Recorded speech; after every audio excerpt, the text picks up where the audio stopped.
Tantra means extreme discipline.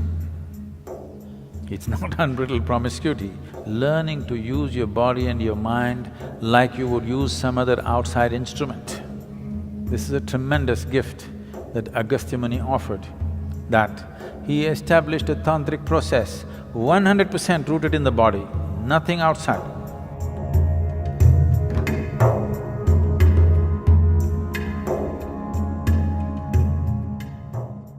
When you say Tantra, one has often heard the term tantric, and and there's various kinds of things floating around about it. Can you just shed some light on what essentially, is there something like a dark arts or what? Most of the existence is dark art. Light is only a small happening in this existence, isn't it? Isn't most of the existence dark? Yes. Light is a very small happening, a very limited happening. If light has to come, something has to burn. To have these lights going, something in this planet is burning right now. You must understand this, ecologically aware people. To have all these dots of light, something is burning somewhere. We say the bulb is burning, that is also burning, but something else is burning to keep this burning, isn't it? This is the way of the light. Whether it's the light bulb or the sun, something is burning. Whatever is burning is bound to get over someday. Yes? So that's why we say, if you're burning irresponsibly, we say, you're burning the candle from both the ends. Because we understand, if light has to come, something has to burn. So if you are burning to cause light, you better control the light and keep it at the minimum, otherwise things will burn up very soon. So light is a very limited happening. The whole cosmos is a dark art. No? So, there is a lot of dark art that one can practice, not necessarily life negative. Dark arts are not necessarily life negative. When we say occult, because you have heard of some lousy occultist who is trying to destroy somebody's lives, cause disease, cause death, because of that you think that occult is always a negative thing because socially you are exposed to only that kind of people. But occult is also of the highest order. Shiva is an occultist. Every guru is an occultist, okay? Right now I initiate you into Shambhavi, it's an occult. Otherwise, how would it work? Occult means a certain capability. It's a certain technology. Right now I can pull out my cell phone and speak to somebody in another part of the world. This is a technology. Suppose without the cell phone, right now if I speak to somebody in United States just like this is occult. So technology is not very different from occult. You're using different kinds of material, but it's actually the same thing. When modern technology was not there, occult was extremely relevant. But today, occult's relevance is receding as modern technology progresses. See, now you came from Mumbai, Bombay, Mumbai. I'm getting it right in your head so that you don't get into trouble. Suppose 1,000 years ago, you heard of Sadhguru in Coimbatore, but your heart is longing, you want to go.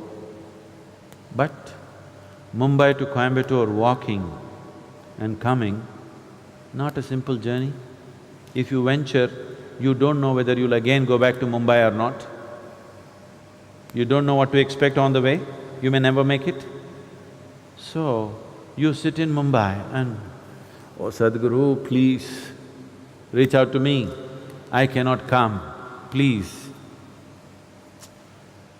Now if I felt like doing something to Atul, who's in Mumbai and incapable of coming to Coimbatore,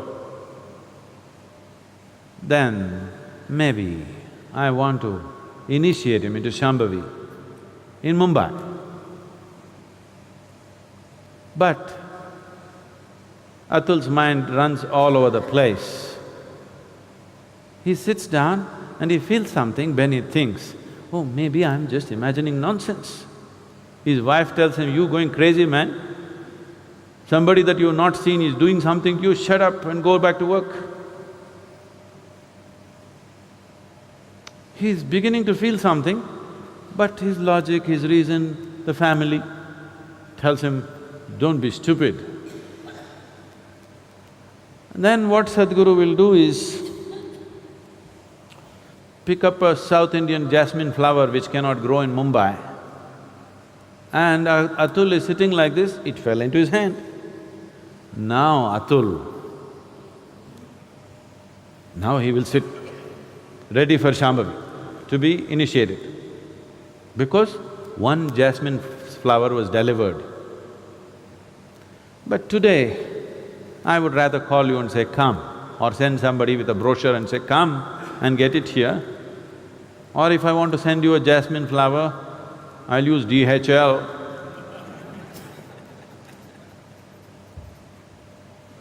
So modern technology is making occult obsolete, but I want you to look back 1,000 years ago, just see the immense value of occult. Yes? 1,000 years ago, just imagine you were in Mumbai and I'm still in Coimbatore, you wanted something from me. Imagine the value of occult, isn't it? So, today the value has receded, so all kinds of charlatans are doing all kinds of nonsense. Occult need not necessarily mean negative. Now, the English word occult doesn't clearly specify what is it that they're calling as occult. Recently, someone asked me a question in the Samyama, I think. It seems some guru. He said, Tantra is just a way of getting over what? Obsessions. Just getting over obsessions. This is nonsense. We need to, unfortunately, today, redefine the word Tantra, because it's been distorted by people. First, let's understand this. The word Tantra means a technique or a technology. But because the Tantra that you're hearing of is a rebound from the American coast, you think Tantra means unbridled promiscuity. No, Tantra means extreme discipline. It's not unbridled promiscuity, it's extreme discipline. Learning to use your body and your mind like you would use some other outside instrument. Like how you would use your computer or a screwdriver. Like that, you learn to use your body and your mind. It takes enormous discipline, not promiscuity, not looseness. Tantra is not things, the books they have written largely by Western authors, all kinds of things. No, tantric texts are of extreme discipline, not of any kind of looseness. Because they're talking about the body, and right now the modern societies, if you say body, they're fixated about reproductive organs in the body and nothing else about the body. So if you say body, they're only thinking of a few body parts, they forgot the brain. Because they're only thinking a few body parts, they're thinking about sexuality and nothing beyond that. It is about learning to use the body like a phenomenal mechanism, and it is. If you do not know how to use it, what will you do here? If you do not know how to use your physical self and the energy behind it, what will you do? You will have no impact on anything. So this is Tantra. Tantra means technology, Tantra means a certain capability. There is no guru without a Tantra. If he has no technology, he is not a guru.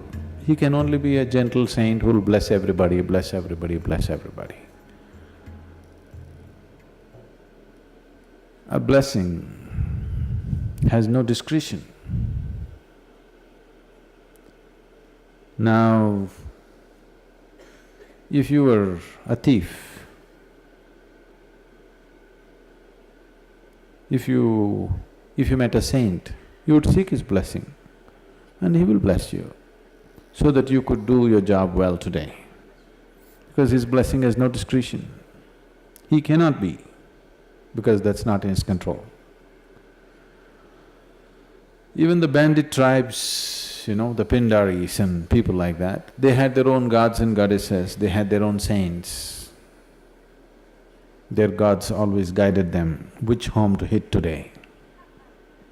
Very successful they were. They pursued their profession for centuries. Banditry is their profession. So unless you are just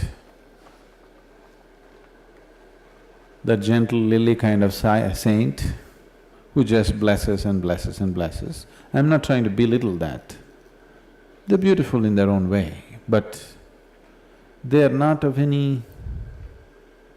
they are not for people who are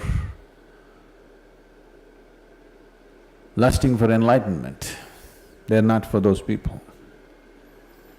They're only for people who are just seeking small improvements in their life. If you walk into a Home Depot, you can make some improvements to your life, isn't it? Yes or no? You can actually. I see every day on the television people come and say, "Oh, I just bought this bed, my whole life has changed, it's amazing." I didn't know I didn't know some a bed or a pillow could do that, I didn't know that.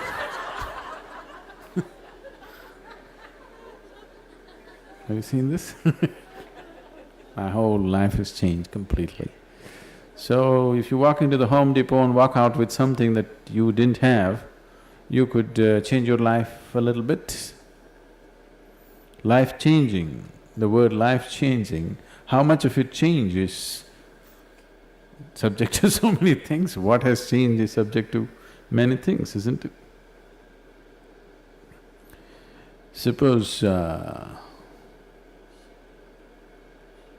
you're cold right now, you didn't have a jacket like me, and you got one. It's life-changing right now, isn't it?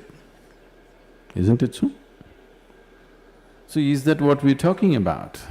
If that is so, it is fine, blessing and blessing and blessing.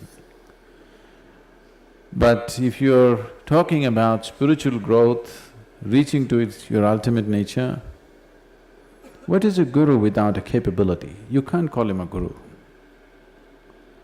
So capability means a certain ability to do things which people cannot do for themselves. So if there is… I want this to be clear in your head, if there is no Tantra, when I say Tantra, if there's no technology, Tantra is just a Sanskrit word for technology, not the way you've been psyched to believe. So if there is no Tantra, there is no Guru, really.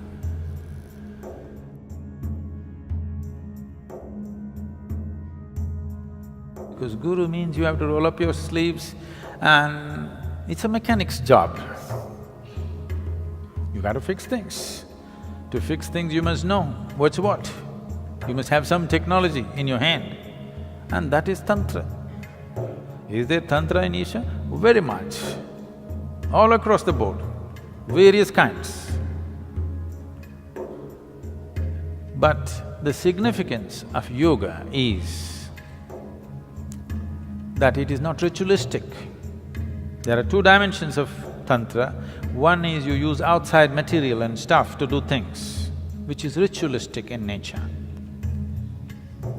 The yogic Tantra is such that you use only your physical body and the energy system. You don't need any other material. So these two loosely have been classified as right-hand path and left-hand path. Left-hand path use outside material, right-hand path does not use any material, just uses the body itself. Largely, this is yogic Tantra, largely just what we do within ourselves. This is a tremendous gift that Agastya Muni offered that he established a tantric process 100% rooted in the body, nothing outside. Not one grain of rice or sand is being used to perform all the different dimensions of Tantra, everything internalized within the system. This is his gift to us. This is one of the greatest things. In terms of human mechanism, this is one of the greatest things that's been ever offered to us from any source. This is his offering.